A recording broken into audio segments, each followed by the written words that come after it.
nesta casa.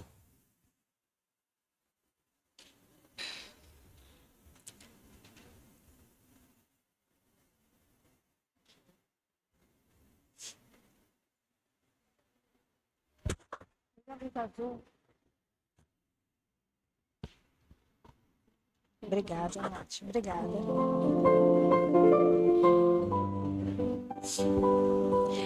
Eu convido a todos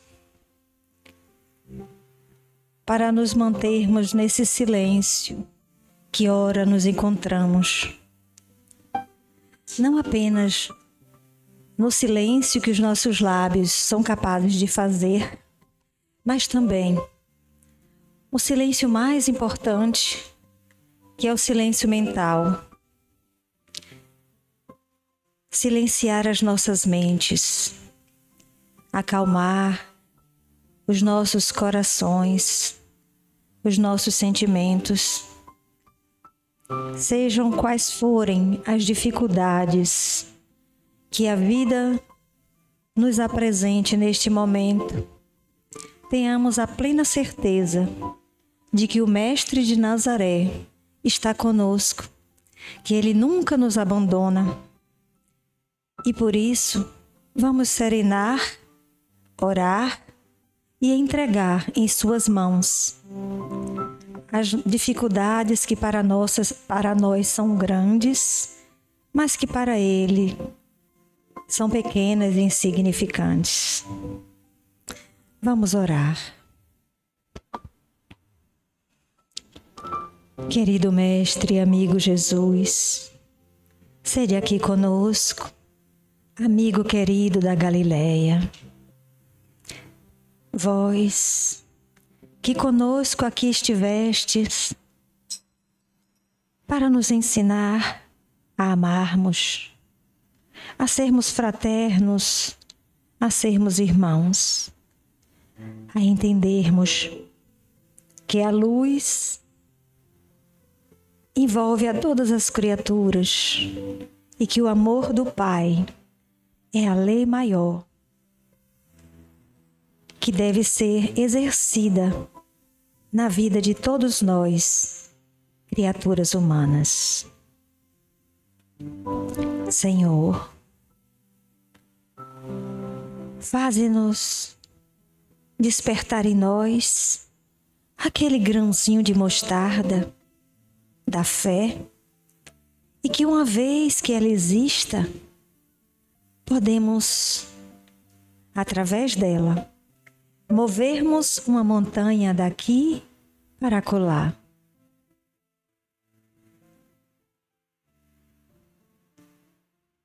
Quando os teus discípulos amados foram capazes de entender substancialmente o poder da fé, eles conseguiam curar, aliviar corações, aliviar irmãos que estavam obsediados, fazer o que vós nos exemplificou aqui em tua jornada. Mas é necessário, Senhor, que a fé não seja rasa em nossas vidas, mas que ela seja aprofundada pelo exercício do amor fraterno e da caridade, do serviço ao bem e no bem e para o bem. Só assim os nossos corações se enternecem e a nossa fé encontra o solo fértil, a água e o calor propício para germinar e começar a crescer num caminho infinito que é a jornada do homem rumo à sua evolução.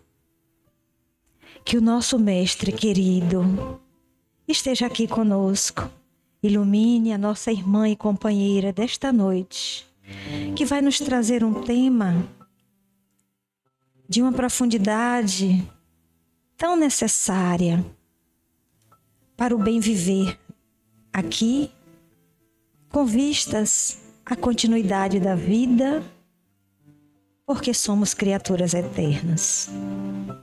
Que o Mestre esteja com todos, que assim seja.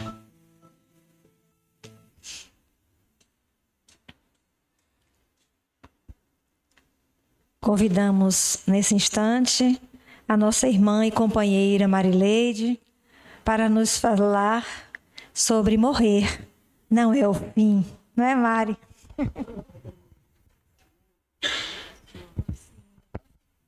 Boa noite a todos. Gente, primeiro eu quero agradecer a seu Edson a oportunidade de falar sobre esse tema. Porque esse tema, eu acredito que não só a mim, mas a todos que estão aqui, é intrigante, no mínimo, intrigante. Nós que estamos dentro dessa doutrina, que conhecemos esse Consolador, a gente vai tateando aqui e ali, mas todos nós ainda temos essas dúvidas, essas preocupações sobre a morte. Tem pessoas que nem gostam de falar sobre. Quando a gente quer falar, não, pelo amor de Deus, não fale isso agora não quero saber, não quero ouvir, né? E quero também agradecer a João Gilberto para vocês e Jaime para a minha pessoa, que Jaime é o meu irmão de outrora, tenho certeza disso. Sem Jaime, os slides não sairiam. E na hora que seu Edson, há um tempo, me colocou, eu falei, poxa, não vou abusar Jaime, eu preciso aprender a fazer palestra sem slide. Mas quando eu fui me debruçar nos estudos, falei, não vou ter condição de aprender tudo isso não. Na hora eu vou fazer confusão, porque se eu tenho medo de morrer, como é que eu vou fazer uma palestra para os outros? Vou me embananar toda. E aí eu tive que pedir socorro a Jaime. Muito obrigada, Jaime. Porque nós passamos uma tarde, varamos o café da noite e fui levar ele para casa quase 10 horas da noite. Ele assim, ó, cochilando. Eu, meu irmão, muito obrigada, João, pela oportunidade, pelo aprendizado, pela segurança. Mas o que se esperar de um professor? Eu levei um dia, 2 para ler o primeiro capítulo do livro que seu Edson me indicou para a palestra. Quando eu comecei a ler, eu disse, Jesus, que palestra é essa? Falar da morte dos outros, dos idosos. Aí eu falei, João, me socorre. Seu Edson me deu um capítulo, mas eu li o segundo, acho que o segundo fala mais do que o primeiro. Aí ele disse, qual é o livro? Eu disse, não tenho. Eu tenho no Kindle. Fiz minha filha comprar o livro e botar no trenzinho lá do Kindle para ler. Aí ele leu rapidinho e liga para mim. Disse, é isso, isso e isso. Eu falei, meu Deus, eu levei 2 dias pensando o que era. Mas é o professor. E aí a oportunidade da gente estar aqui, e a gente tem que falar isso, porque a gente precisa passar essa segurança de quem está aqui na frente, ensina e aprende. Aprende mais do que ensina, se facilitar. Então a gente tem essa dificuldade, mas eu acho que se a gente não der o primeiro passo, a gente não sai do lugar nunca. Então a gente tem que ousar mesmo. E vocês, por favor, apurem os ouvidos de vocês, porque é essa troca. Se eu falar alguma coisa que não esteja cabível dentro do assunto, por favor, os universitários me corrijam a tempo. Então, boa noite para todos e vamos falar sobre morrer não é o fim. Olha só que tema.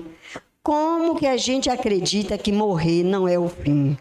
Mas a gente que está aqui vai começar a pensar sobre isso.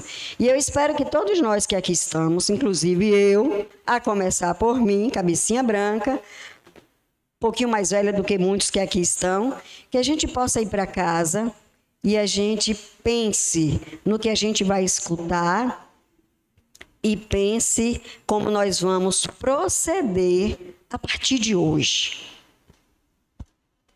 Então, Morrer não é o fim, é um livro de Admir Serrano. E ele vem nos dizer que depois da morte do corpo, vida nova se apresenta à nossa frente. Morrer não é o fim. Então, Admir Serrano fez esse livro e lançou ele em 2008 pela editora Petit, que traz um apanhado de relatos e de informações verídicas que ajudam a comprovar a imortalidade da alma e a reencarnação, o que para muitos ainda é uma hipótese sem fundamento. Para comprovar a eternidade do ser, o autor buscou localizar ocorrências que falassem por si e assim poder comparar o que a ciência vem descobrindo e afirmando sobre a sobrevivência da alma após a morte do corpo físico, com o que nos ensina o Espiritismo. Então, Admir Serrano, ele é natural de São Paulo, né, do Bocaína, radicado em Miami, ele é espírita, é escritor, é pesquisador de fenômenos paranormais que comprovam a vida após a morte. Para nós, quando a gente lê ali, ainda tem pessoas que não acreditam na reencarnação nem na imortalidade da alma. E dentro da minha família consanguínea, tem o meu irmão mais velho que me criou. E aí ele fala assim, Deus que me livre e guarde, não, morreu, acabou. E aí, 2 irmãos nossos, os caçulas, já estão libertados. E aí minha cunhada disse para ele assim, Joselito, você que gosta de chapéu, estou vendo ali seu Carlinhos com chapéu, e os chapéus que meu irmão usava eram parecidos com esse. Joselito, você que gosta de usar chapéu, você gostaria de ficar com os chapéus que foram de Genival? Porque ele tinha comprado e já tinha muitos, e acabou, tem um que ele nunca nem usou. Aí ele disse para mim assim, minha mana, minha cunhada me ofereceu os chapéus de Genivaldo, mas eu disse a ela que eu não queria não. Eu depois vou ficando irradiado por ele. Irradiado. Aí ele faz, Deus tape as oiças dele. O medo de quem já partiu. Deus tape as oiças, os ouvidos. Aí eu disse para ele, Zarita, deixa eu te contar um segredo, meu filho, que quem morre não fica surdo. Só nós. Ai. Então, vamos conhecer alguns casos que o livro nos traz. Então, o primeiro capítulo, que foi o que o seu Edson pediu que eu me debruçasse sobre, traz esses relatos. E ele começa o primeiro relato com um senhor de 85 anos. Ele tinha religião, mas não praticava. Parece com alguém? Com muitos de nós, né? Sou católico, mas não vai na igreja. E aí ele se encontra no estágio terminal de câncer. E aí ele começa, né? Vou morrer. E aí ele vai, o médico encaminha ele para os cuidados paliativos de um hospital. Quando o médico diz que ele vai para os cuidados paliativos, ele morreu ali na frente do doutor. E aí ele começa a buscar as respostas para as perguntas que o afligiam, né? Aí ele vai, aí ele agora quer ser religioso, volta na Bíblia, estuda, lê, mas só encontrava mensagens difíceis de entender. Trazia dúvidas e mais angústia, ao invés do consolo que ele precisava naquele momento, que ele já sabia que não ia permanecer na terra. O segundo relato é de uma senhora. Observem as idades, hein? Smith aos 85 e Dona Clara aos 74. Dona Clara era católica, fervorosa, dessas que não faltavam à missa. O padre levantava a mão e ela dizia, eu faço. Né? Então, o padre contava com ela para tudo. Era fervorosa. Também em fase terminal. E aí ela acreditava que o seu destino era o quê? O inferno. Por quê? Porque ela sabia que tinha cometido atos que ela acreditava que eram contrários ao que Deus deseja de nós todos e sente total desespero com isso. Pensem aí, uma pessoa que é católica que ouve, o céu é para os bons, o purgatório é para os mais ou menos E o inferno é para quem está lascado, passado o recibo, que não faz nada que Deus orientava. Então ela entrou no desespero também. E aí vem Dona Ruth. Dona Ruth era protestante, fiel, de mais idade. Aí conhece de memória cada capítulo e versículo bíblico. Então ela tinha a Bíblia, para onde ela ia, a Bíblia estava debaixo do braço. Você fazia uma pergunta de Atos Apóstolos, ela sabia. Você perguntava sobre João, ela sabia. Mateus, ela sabia. Todos os capítulos e versículos ela tinha de cor. Mas não encontra também respostas à pergunta: o que é que eu vou encontrar depois da morte?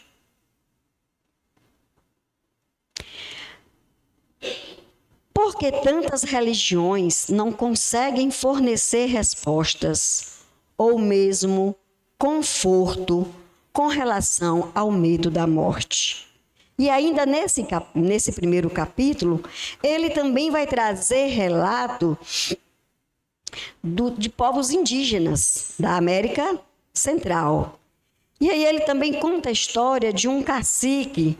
Então, os indígenas, por viverem mais na floresta, por terem um contato mais íntimo com a natureza, por eles terem ainda aquela crença na força do ar, das águas, do vento, do fogo, eles tinham esse contato maior com essa divindade, com esse divino, e eles têm o maior respeito.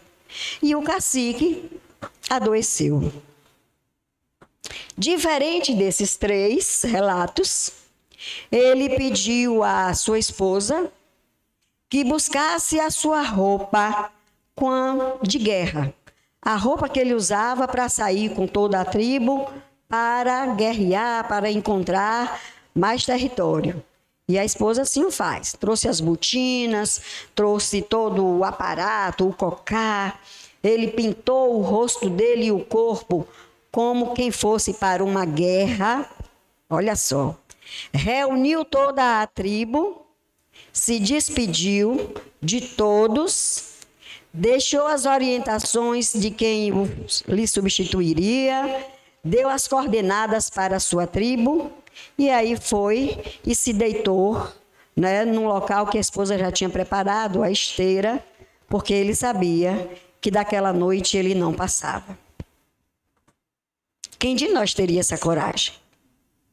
Quem de nós teria essa fé inabalável para se deitar e esperar a morte nos colher? É porque ele tinha certeza que quem ia morrer era apenas o corpo físico. Porque nós temos de estar sempre conscientes de que morrer é da natureza de nosso corpo. Nós temos 2 naturezas, a natureza corporal e a natureza espiritual. Então, se a natureza do corpo é morrer, quanto mais a gente utilizar esse corpo para o nosso trabalho aqui na Terra, independente de sermos jovens, velhos, crianças, chegou o dia em que o corpo não mais é necessário para o trabalho neste planeta, a gente dá tchau ao corpo, porque ele vai perecer, independente da idade. E aí eu fui me recordando que com 1 ano de casada eu engravidei. Nessa época eu trabalhava no polo petroquímico. E quando eu fiz 3 meses de gestação, eu comecei a ter ameaça de aborto espontâneo. Passei meses tomando Daquetil-OB para segurar, mas não teve jeito. Com 3 meses, eu perdi. E aí eu fiquei perguntando a Deus, mas por que, meu Deus, você me deu? Já tem 1 ano que estou casada, já tinha casado com uma certa idade, precisava parir logo, senão não ia dar tempo. E aí a médica disse, Mari, não engravide antes de 1 ano. Falei, caramba, mais 1 ano esperando. Aí aquela coisa, chorei. Aí depois eu parei e falei, meu Deus do céu. Eu não conhecia a doutrina ainda nessa época. Falei, mas Deus, como é que você me dá e você me tira assim? Sem nada? Sem uma explicação? Eu estava bem, trabalhando. Como assim? Aí passamos por aqueles percalços todos. 1 ano passou, engravidei novamente. Quando eu comecei a ter os mesmos sintomas, aí a médica disse, não vamos esperar mais não. Você vai ter que sair do seu trabalho do polo. Bom, então a gente encerra aí. Eu trouxe esse exemplo só para a gente entender que, às vezes, aquele espírito estava programado, como foi um aborto espontâneo, ele desistiu, achou que ia ser demais enfrentar essa vida aqui nesse planeta e disse, é coelho que fica, eu quero voltar antes que seja tarde, né? Então, a gente tem que estar preparado para quando a gente estar aqui, saber que quando a gente chega num dia, sabe o dia de chegar, mas a gente também tem o nosso prazo de validade. E a vigilância sanitária de Deus não falha. Bateu o dia, a gente só espera o motivo para o retorno. E o motivo é variado. Quando eu fiquei pensando, me lembrei que quando eu estudei no 2 de julho, década de 75, 70 anos, de 75, 76, acho que até 78 eu estava ainda no ginásio, correu a notícia no colégio, todo mundo ficou empolvoroso, todos os alunos queriam sair, tiveram que fechar o portão, porque a notícia correu do meio da rua para dentro da escola. Fulano, aos 18 anos, estava se preparando para entrar no carro para ir para casa. Teve um infarto fulminante e ali ele ficou. E eu me lembro que quando eu cheguei em casa, todos nós, os irmãos todos estudavam 2 de julho, e meu pai ficou assim, como assim? Um jovem, 18 anos, infartar assim, do nada. Mas naquela época a gente não sabia da doutrina, a gente não tinha noção, então ficou a nossa indignação com aquela morte. Isso ficou muito tempo na minha cabecinha. Então é isso. Então quando chega o dia, não tem para onde correr. A gente tem que partir mesmo. A gente é colhido igual a fruta quando está no pé, que amadurece e pláfide, cai. É no dia. Amadureceu, já foi. As religiões, elas não conseguem dar respostas. Por quê? Porque elas trazem textos com mensagens de difícil compreensão. Negam a reencarnação, defendendo a existência de apenas uma vida. Morreu, acabou.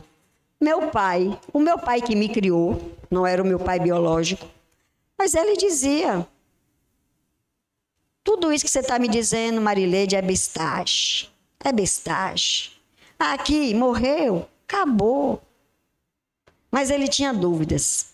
E quando ele estava com o Alzheimer muito acentuado, aí ele já esquecia, ele olhava para mim. E eu estava começando na doutrina, ele dizia que eu era maluca, né? Minha filha, você é maluca, você sair do Barbalho para ir para Lauro de Freitas, esse é juízo, está fora do lugar. E aí ele dizia, né? Eu sei que eu não vou durar muito. E aí eu dizia para ele, olha, deixa eu te dizer uma coisa. Põe na tua cabeça aí. Tu vai partir. E quando tu chegar lá em cima, tu vai dizer assim, nossa, bem que Marileide me dizia. Bem que Marileide me dizia que a gente não morre, quem morre é o corpo. Tenho certeza que ele certamente se lembrou desse dia, dessa nossa conversa.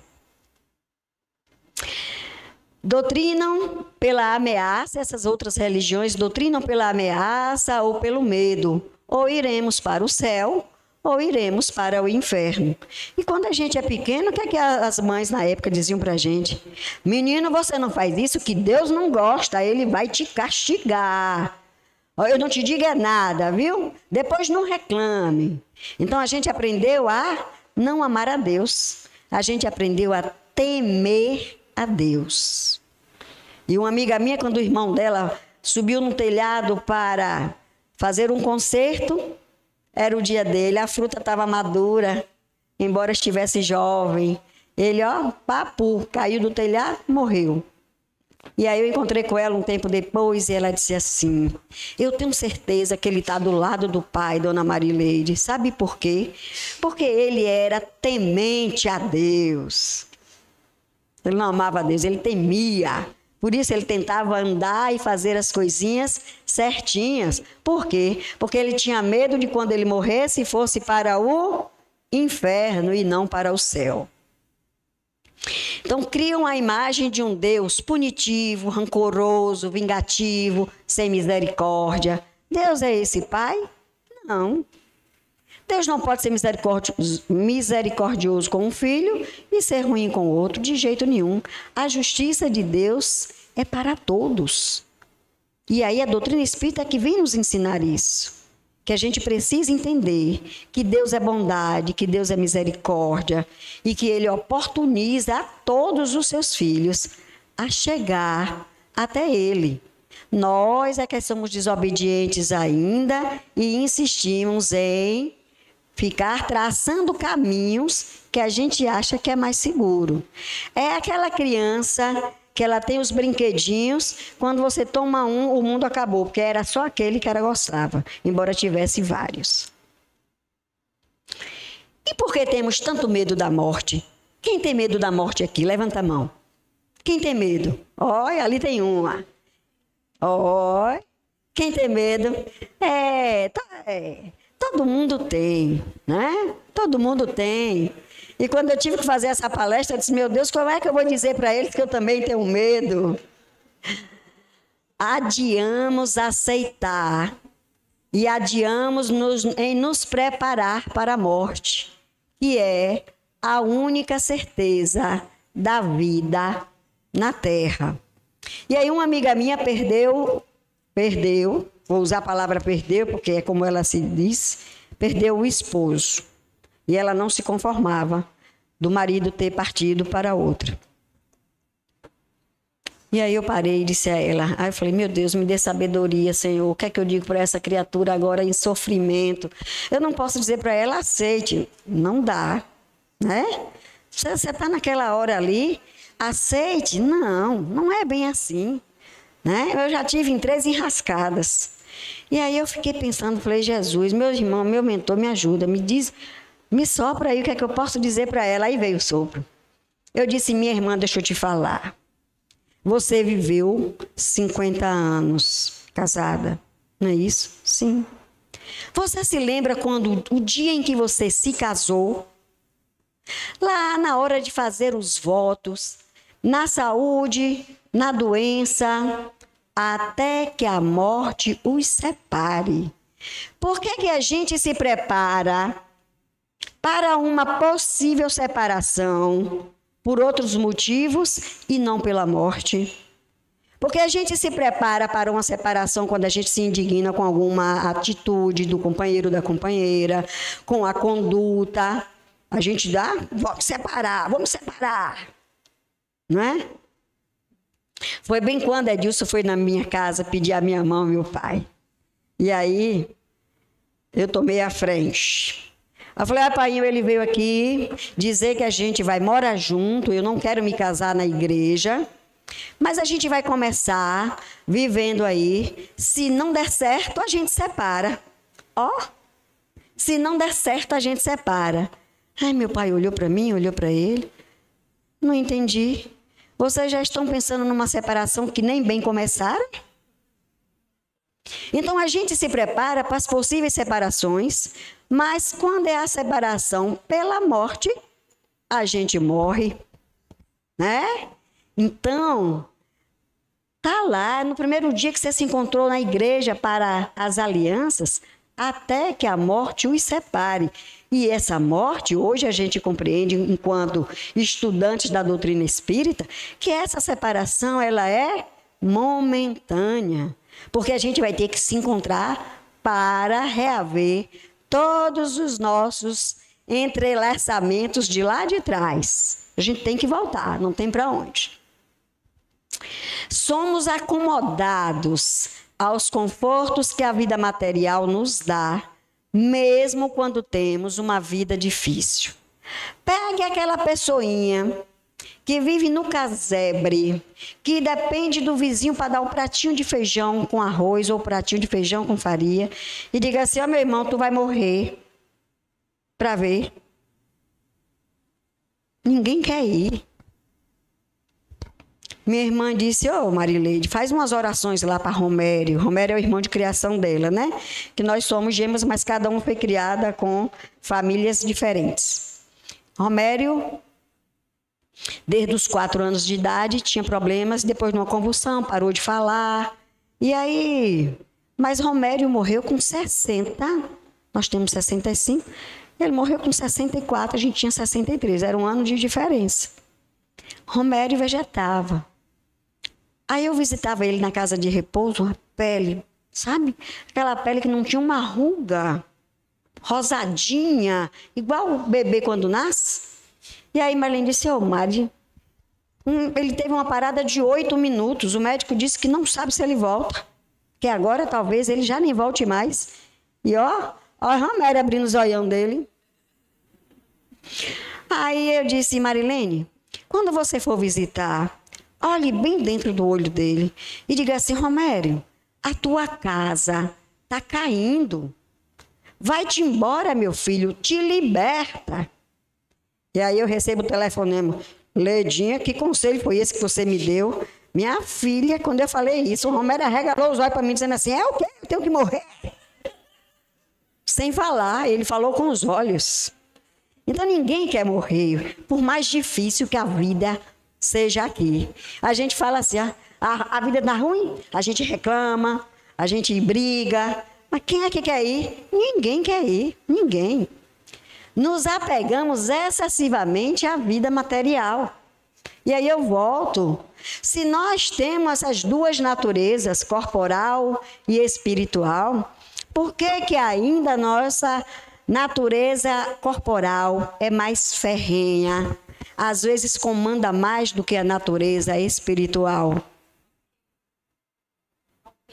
Apego. Apego a tudo. Apego às ilusões dessa vida.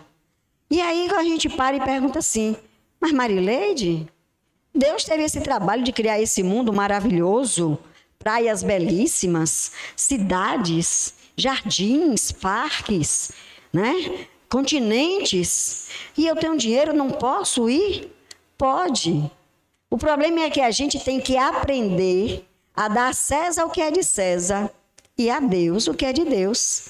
Mas a gente só quer dar o que é a César e esquece o que a gente precisa dar a Deus, não é? E muitas vezes nós somos compelidos a fazer mudanças. Ontem tinha um evento na minha família. A minha sobrinha vai se casar. E aí arrumaram um chá de lingerie. As filhas viajaram. E aí a caçula disse: minha mãe, vamos embora? Eu falei: minha filha, não posso. Por que não pode? Eu disse: porque eu tenho palestra dia 19. Ela disse: mas eu vejo tanta gente lá faltar palestra. Eu disse: mas meu nome não é tanta gente, meu nome é Marileide. E eu não vou, porque eu tenho palestra.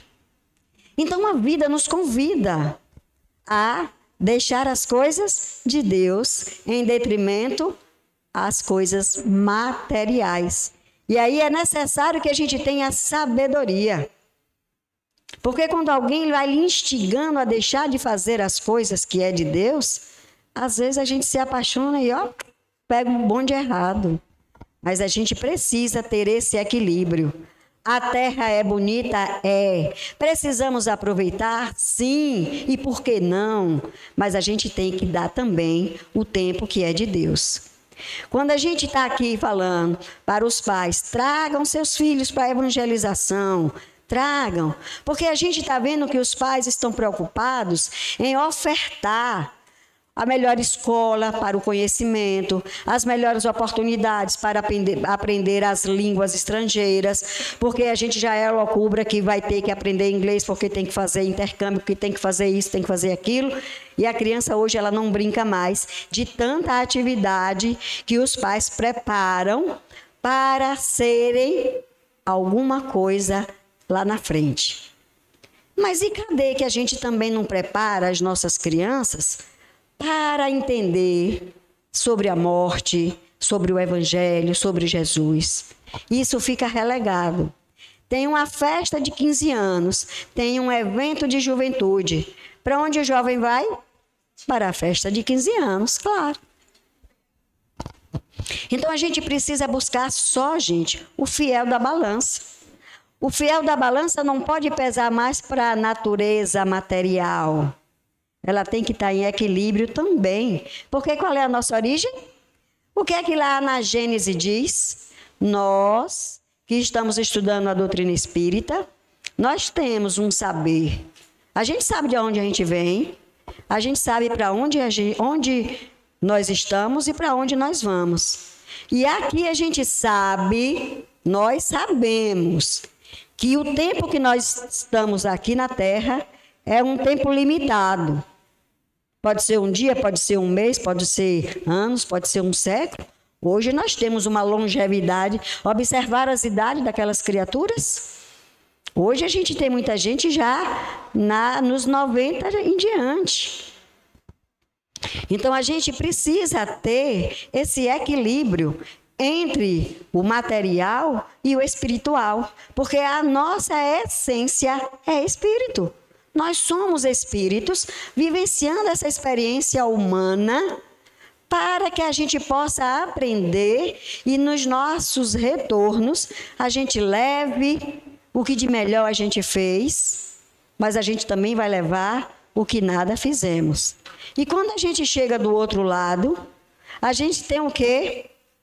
Quando a gente está desavisado, que morre no susto, a gente leva o quê? Dizem que a gente leva a vergonha. Mas a vergonha não é porque a gente vai ser criticado como a gente seria aqui, nem apontado. É que a gente vai ter que se posicionar.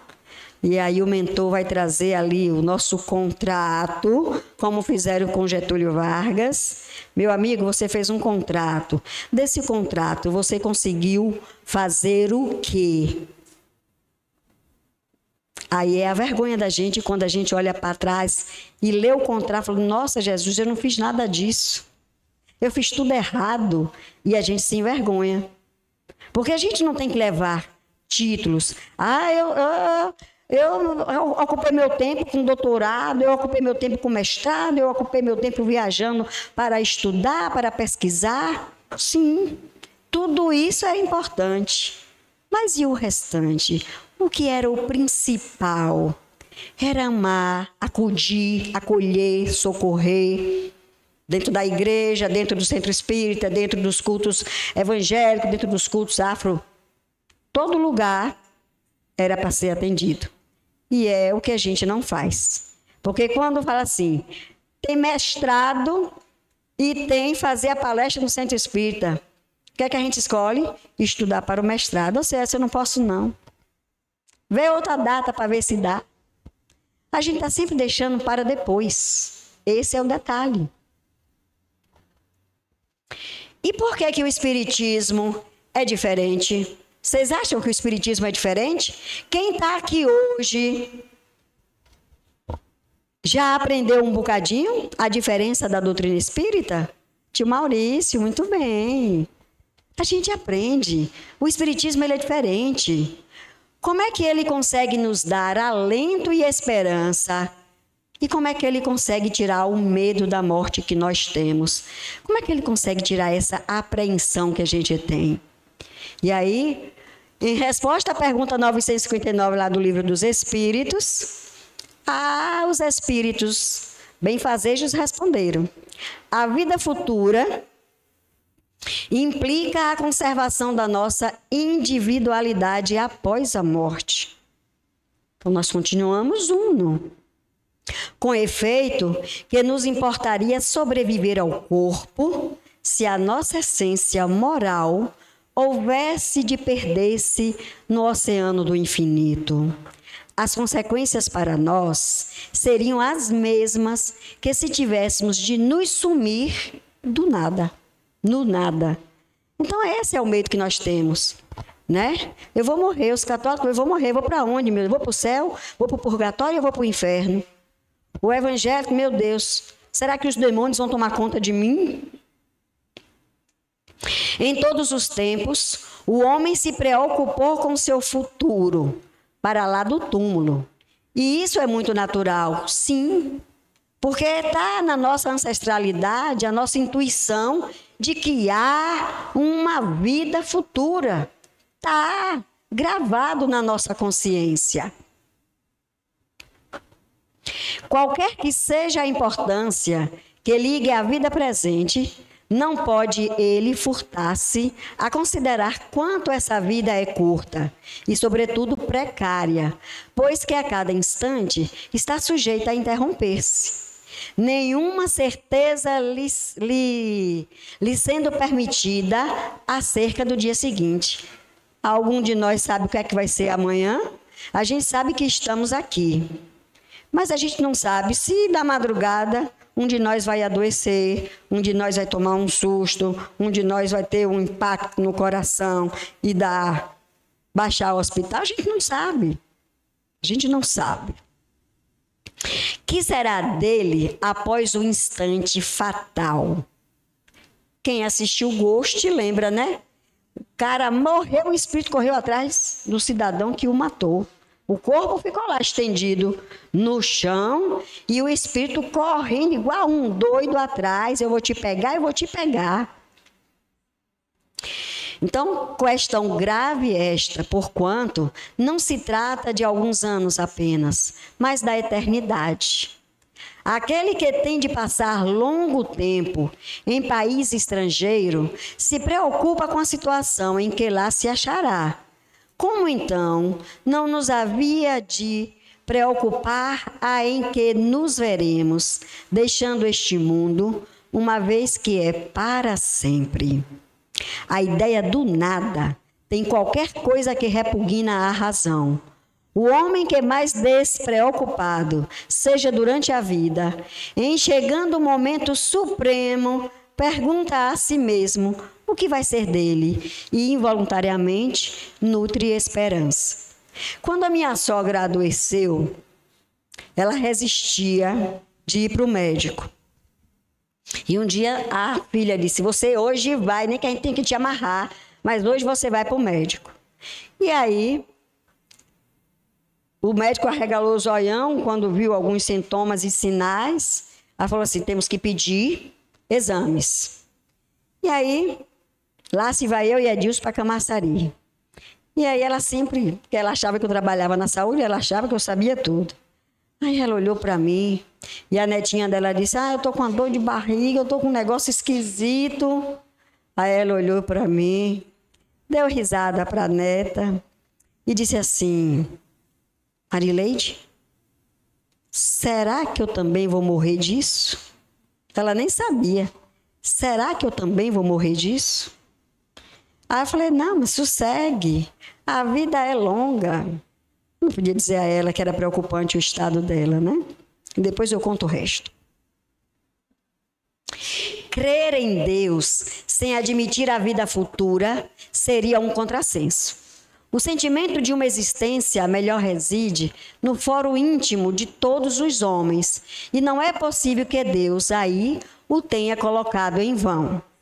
Aí a gente vai trazer o seguinte, eu, Marileide, aos 33 anos, tive uma filha, arrumadinha, bonita, uma boneca. Alguém tem, no mesmo dia, um filho que vem atrapalhado, doente, prematuro, que fica no hospital. Aí a gente tem que se questionar. Por que Marileide teve uma filha perfeita? E por que minha vizinha teve um filho com tantos problemas? Onde reside a nossa fé? Será que Deus ia beneficiar mais um filho do que outro? Não. tem uma razão de ser. E é por isso que a doutrina nos esclarece que Deus é misericordioso e que Ele só dá o que nós merecemos ter. O que nós merecemos passar. Aí quando a gente vê alguém ganhando a mega sena da virada, né? Aí eu joguei. Eu já sei que não adianta jogar porque eu não vou ganhar. Mas eu sou teimosa, falei, eu vou jogar. Quem sabe Deus esquece e erra e aí eu acerto. Não é, seu Carlinhos? E aí, a pessoa que ganha, a gente vai pensar o quê? Que essa pessoa é melhor do que nós? A sorte foi igual. Só que a sorte dele ali, Deus botou a mãozinha e falou, não, agora é você que vai passar a prova da riqueza. Chegou a hora. E a gente pensa, nossa, eu estou rico. E a gente não sabe os problemas que a gente está amealhando para as nossas vidas. Porque aí a gente começa a perder a saúde mental. O que é que eu vou fazer com tanto dinheiro? Aí a família se junta, porque você está rico, você pode me ajudar, compre minha casinha, o outro compre um cachorro para mim, o outro compre isso. E aí você começa a brigar com a família. Já começa a desagregar.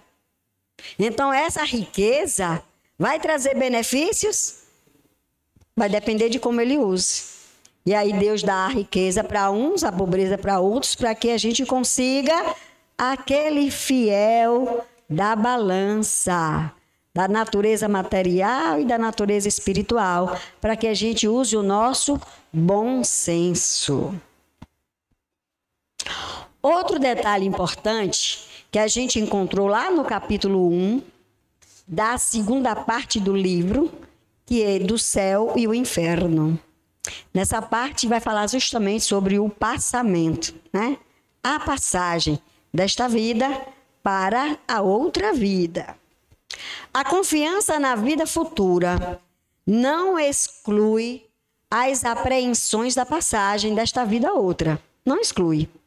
Muitas pessoas não temem a morte pela própria morte. O que temem é o momento da transição. Sofre-se ou não se sofre na travessia. É isso que as inquieta. E a coisa vale tanto mais a pena quanto ninguém pode escapar dela.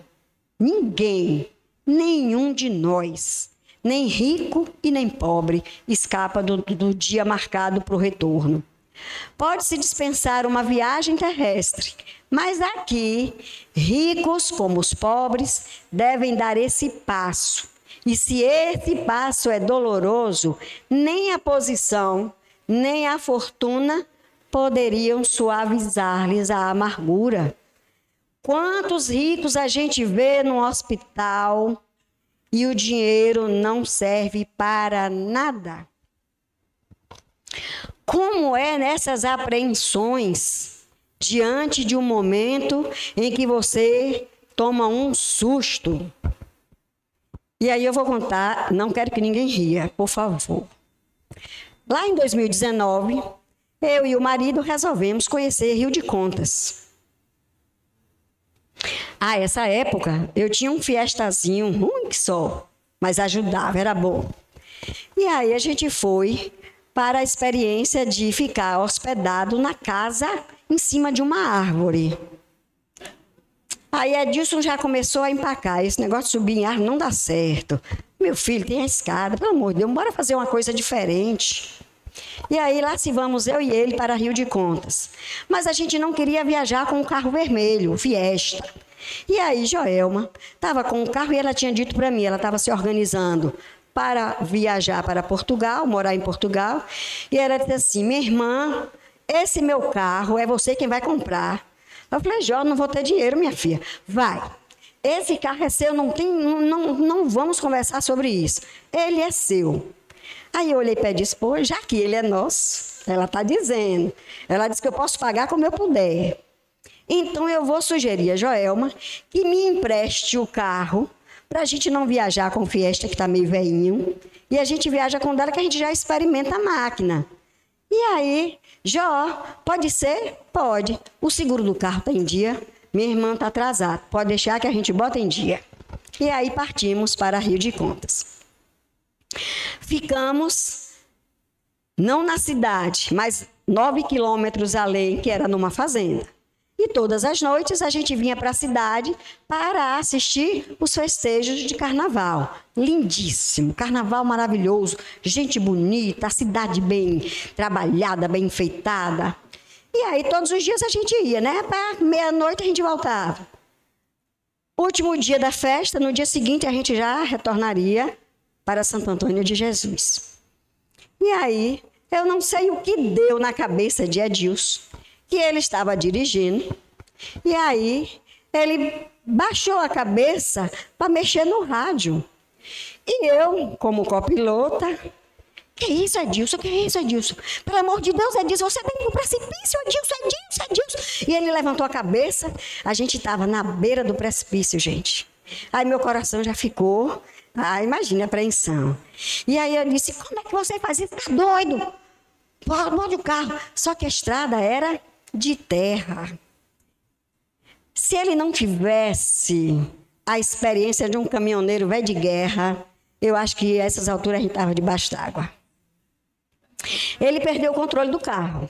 Aí o carro ia para lá e aí eu fiquei tesa no banco. Primeira posição, tesa. Eu segurava no banco como se o banco fosse a tábua de salvação.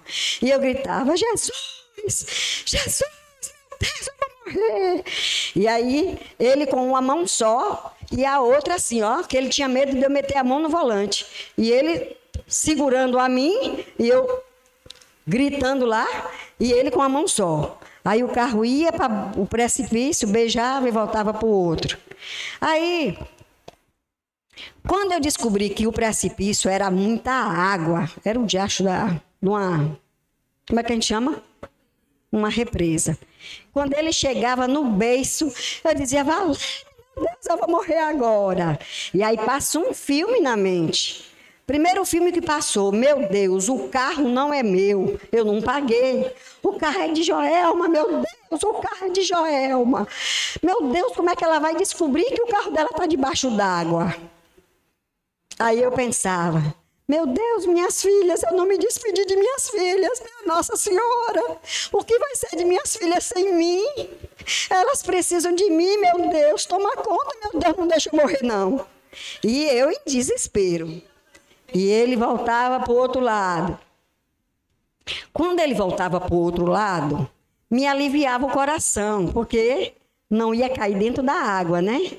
Mas eu não conseguia ver o que era o lado de cá. Mas, como tinha um bocado de areia, eu falei, aqui é mais tranquilo. Então, toda vez que ele conseguia tirar o carro e trazer para o lado de cá, eu respirava. Quando o carro voltava de novo, eu começava meu desespero de novo. E aí ele conseguiu dominar o carro, paramos, ele respirou, eu respirei. Aí ele disse assim, mas espírita, esquecendo o que Emmanuel eu disse para Chico quando ele ficou gritando no avião, aí eu quase dou uma surra nele. Aí chegamos. Gente, ele chegou. Subimos a escadinha da casa da árvore. Ele se deitou na cama e roncou como se nada tivesse acontecido. Ele dormiu o sono dos justos. E eu não podia fechar o olho que eu voltava para o lugar. O coração eu tinha que segurar aqui, porque a ideia é que o coração ia sair pela minha boca, né? E aí ele falou assim, não conte isso para ninguém. Bom, já tenho mais de quase 5 anos aí, agora eu estou contando. Então, é desesperador a apreensão da morte. É terrível. Eu não desejo isso para o meu pior inimigo. Porque é algo que as palavras eu procuro para expressar o meu desespero, o meu medo, a minha aflição. Mas todas as palavras que eu já busquei não representam aquele instante onde eu estive perto da morte. Já li esse, João? Pode passar, por favor.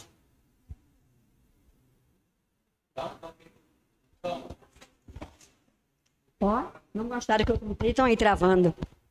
Interessante observar como o processo de medo da morte muda quando experimentamos os 5 estágios que precedem a consciência da vida transitória na Terra. E esses 5 estágios eu fui achar no 2º capítulo do livro que o Senhor mandou eu ler. Que eu sou teimosa e li. Aí isso vai se aplicar no caso das doenças, né? Dos problemas naturais, da idade. Então, o primeiro passo é negar. E aí eu vou trazendo a minha sogra novamente. Quando a gente fez os exames, ela falou assim, tá errado esse negócio aí. Não. Esses exames devem ter sido trocados. Eu não tenho essa doença não, não. Eu não estou sentindo nada disso.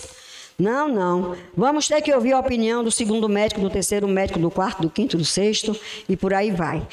Então, o nosso primeiro impasse é negar a doença. O estado da doença a gente nega. Aí, quando a gente nega, que aí faz todos os exames, porque hoje tem todo um cabedal de exames, vai para vários médicos, e o diagnóstico se mantém. Aí você cai na real. Tô doente mesmo. Aí a gente passa para o 2º estágio, que é o quê? Indignação. A gente vai se indignar. Como assim? Eu estou com essa doença?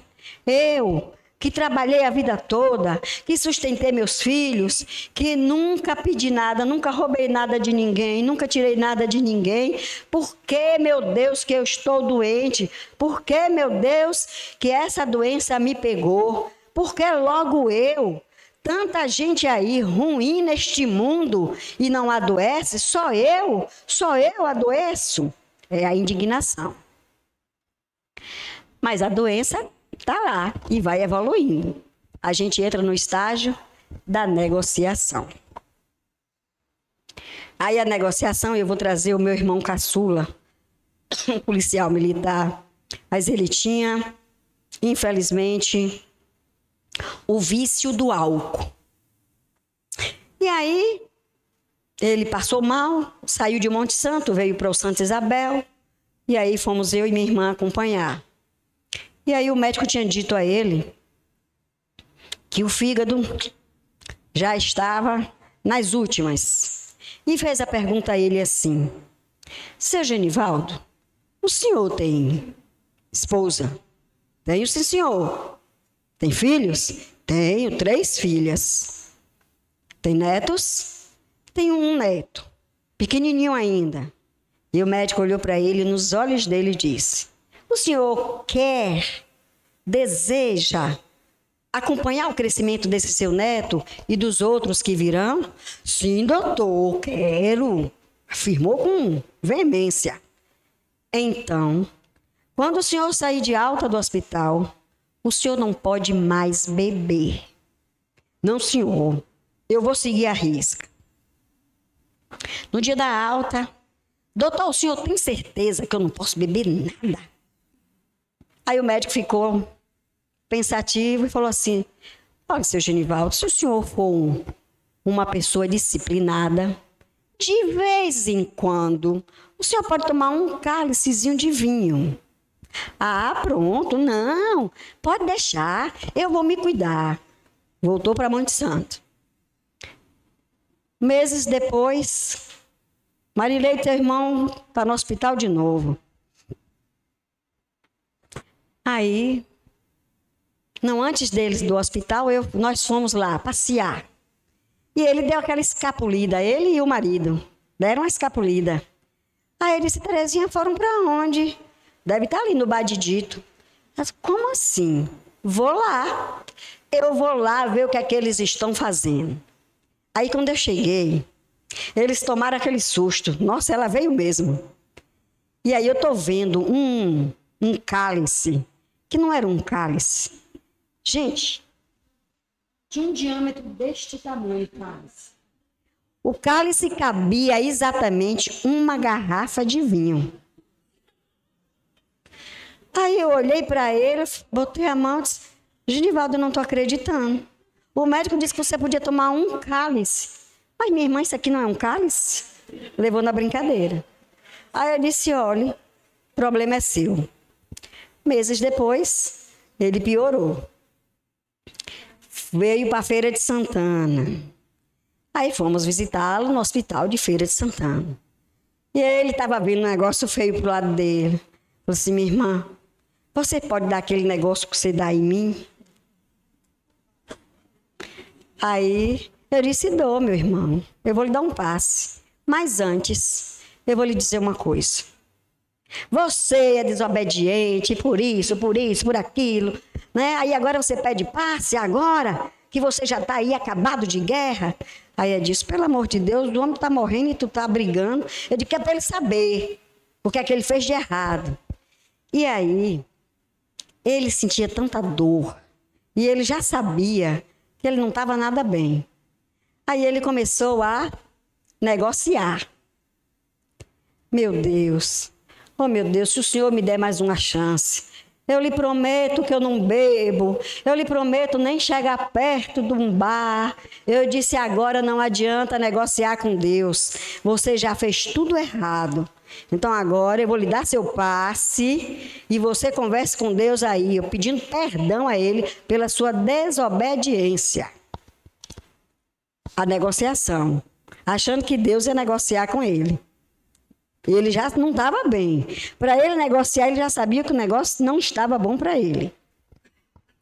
Quando ele entende que ele já está mais para lá do que para cá, aí ele entrou na depressão. Me lasquei todo, agora não tem mais jeito. Agora Deus vai me levar mesmo. Vou morrer. E aí a vibração baixou mais ainda. E a doença tomou mais conta. E aí veio a falência dos órgãos. Ele entrou em depressão. Aí eu fui para a UTI, ele ainda em coma, e eu dava passe, conversava com ele. E aí vem a aceitação.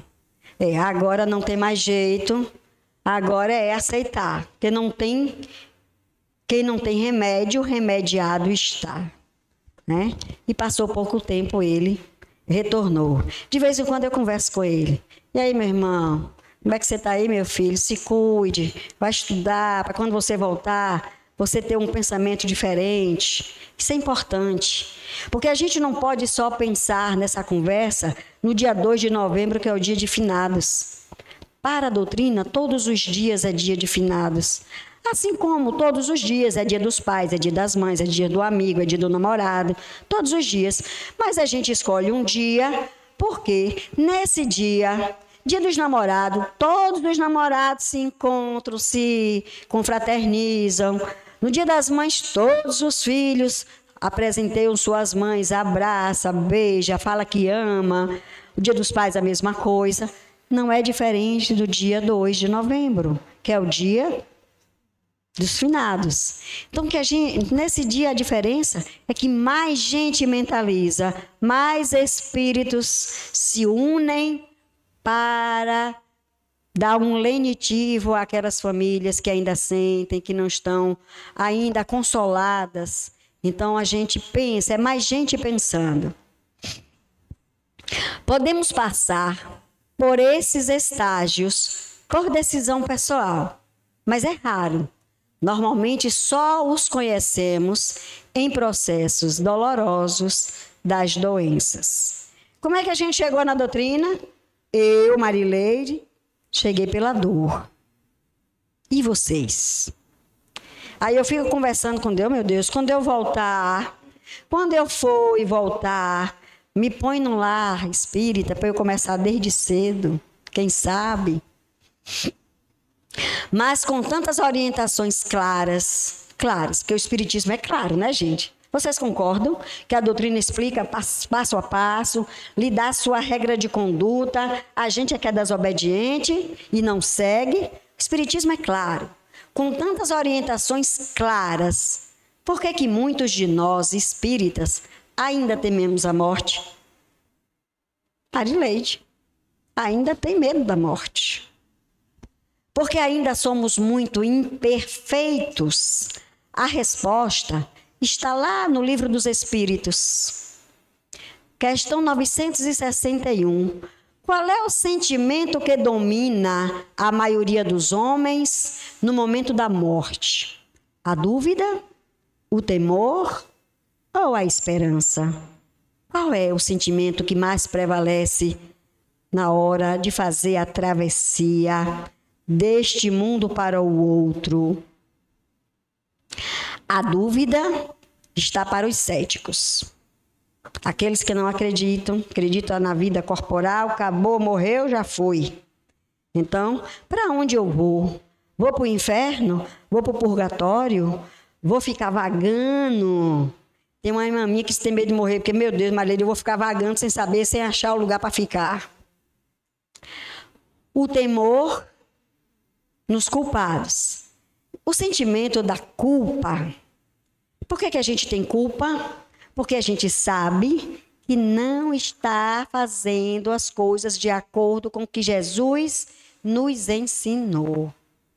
Aí a gente tem a culpa, né? Então a gente fica temendo. Eu fico assim, meu Deus, eu ainda não aprendi a perdoar Jesus. E para onde eu vou? Como é difícil perdoar Jesus, mas tu sabe que eu estou me esforçando. A gente está negociando. A esperança nos homens de bem. Então, as pessoas que vêm, que entendem que a sua natureza é espiritual, que é espírito, que sabe o que faz, sabe a renúncia que nós temos que fazer para seguir. E aí eu vou trazer seu Carlinhos como exemplo. Atropelado 3 vezes no dia que vem trabalhar na sopa. 3 vezes. Quase que no mesmo lugar. Seu Carlinhos desistiu de vir fazer a sopa? Não. Vem todo lanhado, esbagaçado, mas vem. O que é isso? É a esperança. Ele sabe que ele precisa trabalhar na sopa.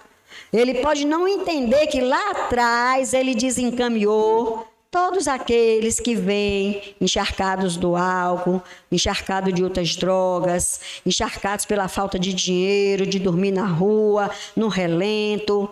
Ele sabe. Ele não tem essa certeza, mas ele sabe que Deus quer que ele faça isso. E ele faz. Na pandemia, ele não teve medo de pegar Covid nem de morrer. Veio, durante toda a pandemia, fazer a sopa, distribuir a sopa. Isso é saber que o nosso momento aqui na Terra, então, é ter esse conhecimento. Eu sei de onde eu venho, eu sei que eu estou aqui e agora, sei que aqui e agora tem sofrimento, mas eu preciso enxergar a justiça de Deus. E aí, para finalizar, lá no nosso Evangelho, eu já fechei o livro, lá no Evangelho, no capítulo 2, o que é que o capítulo do Evangelho diz? Lá no 2, alguém sabe? Lembra?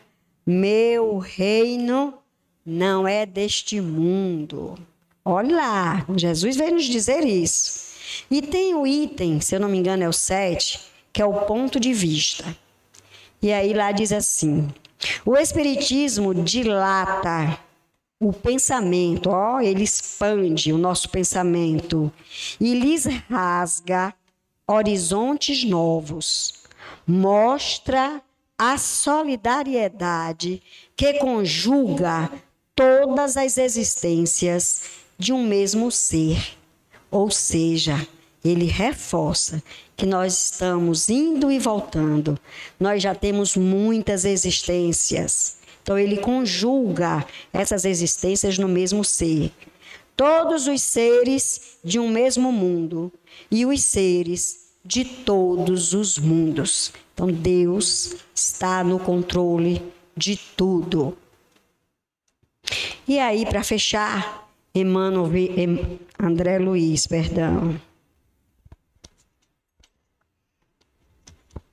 no nosso lar, André Luiz dá a sua mensagem. Mensagem de André Luiz, eu vou ler só um pedacinho que eu achei interessante. E ele diz assim: seria extremamente infantil A crença de que o simples baixar o pano resolvesse transcendentes questões do infinito. Uma existência é um ato, um corpo, uma veste, um século é um dia, um serviço é uma experiência, um triunfo, uma aquisição, uma morte, um sopro renovador. Quantas existências, quantos corpos, quantos séculos, quantos serviços, quantos triunfos e quantas mortes necessitamos ainda. Porque nós morremos todas as noites. Quando a gente renova os bilhões de células que compõem esse corpo, que é orgânico e que perece, mas o espírito e o perispírito jamais se separam. O perispírito nos acompanha em toda a nossa evolução. Quando estivermos evoluídos suficientemente para mudarmos de um mundo para o outro, o perispírito está lá, grudadinho com o espírito para fornecer o fluido necessário para as novas existências. Então, que a gente possa sair daqui hoje com essa missão de pegar o céu e inferno, obra de Kardec. Vai lá no capítulo 1 da segunda parte. Vamos estudar, porque nós espíritas, que temos consciência dessa nossa fé, que ela é viva, que é embasada, não é? Que a gente possa diminuir aos poucos essa apreensão que ainda guardamos em nós, que é o medo de morrer. Ninguém morre. Quem morre é apenas o corpo. Nós continuamos vivos num outro momento e voltamos sempre que for preciso para o aprendizado, para entender, para que a gente continue evoluindo sempre. Que a mensagem seja essa para o nosso estudo.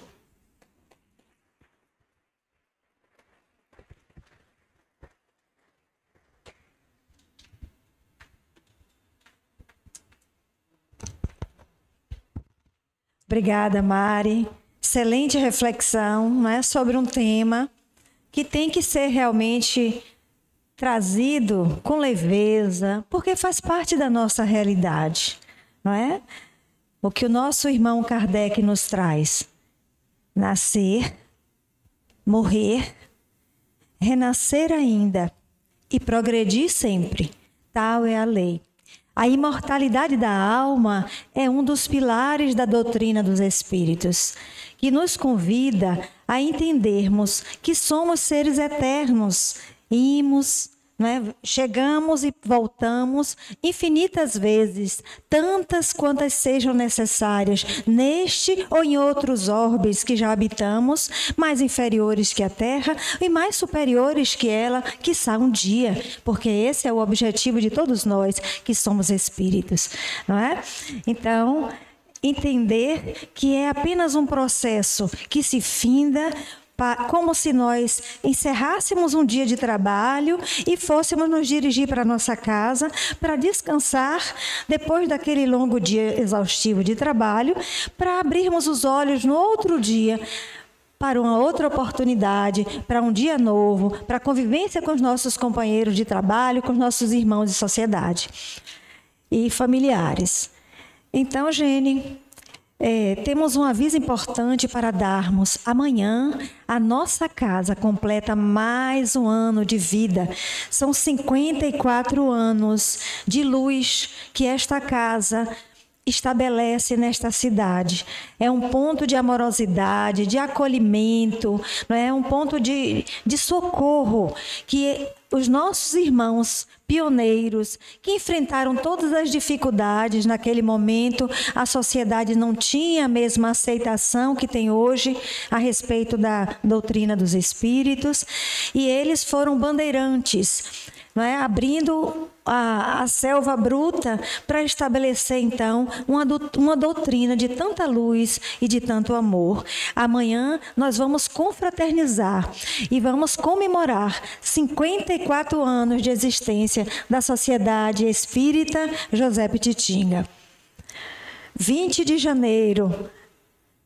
Então, amanhã teremos uma palestra comemorativa no horário de sempre, às 19 horas. Esse aviso também está lá no Instagram, mas convidem mais alguém, tragam alguém para poder também absorverem dessa luminosidade. Não se deve colocar, não é, a luz sobre o candeeiro, colocarmos ela sempre sobre o alqueire para que todos possam ver. Esse é o nosso papel. Já que nós estamos sendo banhados por essa luz, vamos permitir também que os nossos irmãos possam acessar. E eu gostaria de pedir às companheiras daí da recepção que nos dissesse quantos irmãos temos aqui presentes na casa para que possamos fazer o sorteio da obra de hoje. 46 pessoas. Eu peço a você, Mari, hoje nós vamos sortear a missão do homem inteligente na Terra. Quem é o 36º, por favor?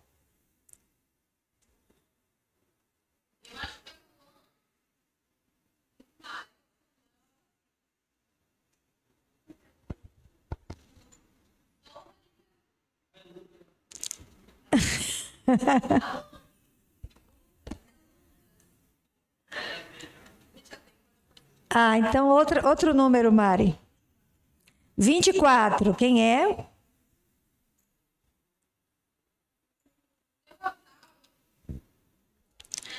É a missão do homem inteligente na Terra, seu Rosaldo. Oh, que bom. Boa leitura. E assim, queridos irmãos, vamos encerrando, né, os trabalhos da noite de hoje, convidando aos nossos companheiros que já que se ponham de pé. Teremos um passe coletivo e a nossa irmã e companheira Marileide, ela voltará aqui ao púlpito para encerrar a doutrinária da noite de hoje com uma prece amorosa.